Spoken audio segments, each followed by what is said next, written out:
គុណឪពុកម្ដាយថ្លៃជាងមាំងពេជ្រកូនមិនត្រូវកិច្ចពីការពិតឡើយការពិតទាំងអង្គជាច្បាប់ធម្មជាតិ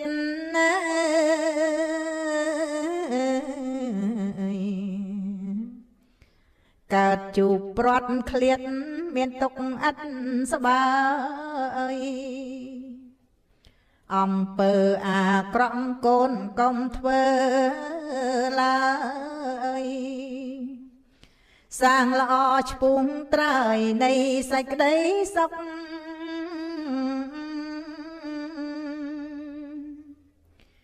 ជន់ពីលប្រព្រឹត្តងងឹតដល់យប់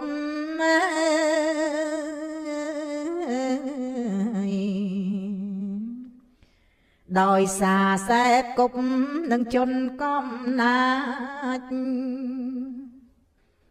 មានខ្លួនជាមនុស្សចិត្តជាបៃសាចការប្រើអំណាចទៅក្នុងផ្លូវខំ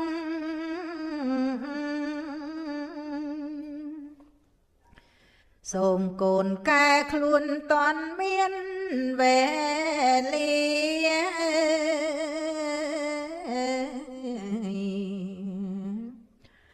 ដូចអង្គលីមី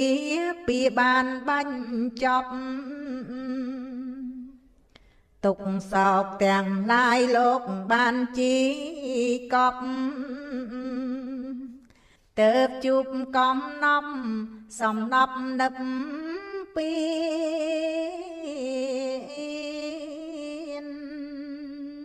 សូមអនុមោទនាព្រះពុទ្ធទ្រង់សម្ដែងថាពាររងាប់ដោយការមិនចង